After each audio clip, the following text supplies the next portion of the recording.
क्या? बोले क्यों? जब भी किसी के ऊपर मुसीबत आती है स्वयं दौड़ के आ जाते हैं। अपनी जगह सेवकों को भेज दिया करें। बीरबल ने कहा समय आएगा जवाब देंगे। एक दिन बीरबल ने एक पुतला बनाया राजा के बेटे का जैसे। नाविकों से कहा जैसे ही हम आए नौका पलट देना। अकबर के साथ घूमने के लिए बीरबल निकले, नदी के किनारे पहुंचे। इतने में नाव चलाने वालों ने नाव पलट दिया। जैसे ही अकबर ने देखा हमारा बेटा उस नौका में बैठा था, पलट गई नौका तो कूद पड़ा। अब उसको खींचता हुआ लेकर के बाहर आया। बीरबल ने कहा क्यों हुजूर आप क्यों कूद पड़े? हम भी तो आपके साथ थे, हमें कह देते।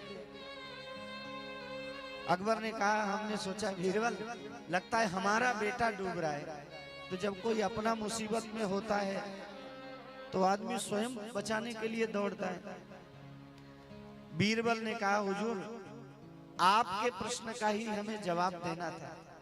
आपने पूछा था ना कि भगवान स्वयं क्यों आते हैं आपके, अपनी जगह पर सेवकों को क्यों नहीं भेजते? जब हमारे ठाकुर जी, जब हमारे दीन बंधु दीनानाथ परब्रह्म परमेश्वर देखते हैं उसका भक्त संसार में डूब रहा है और उस संसार से उबरने के लिए भगवान को पुकार रहा है, तो उसको बचाने के लिए भगवान स्वयं कूद पड़ते हैं, स्वयं दौड़ पड़ते हैं।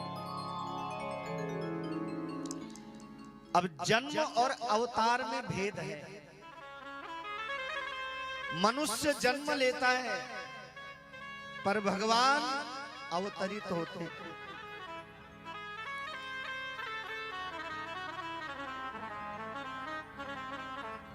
हम संसार में इस भवसागर में गिरे हुए हैं पर भगवान हमको बचाने के लिए उतरे हुए हैं। आप कहेंगे कैसे? एक व्यक्ति धोखे से कुएं में गिर गया, उसको बचाने के लिए दूसरा व्यक्ति नीचे गया। अब आप लोगों को समझ में आ गया होगा कि एक गिरा, दोनों नीचे हैं कुएं के, लेकिन अंतर क्या है? एक गिरा है और एक उतरा है।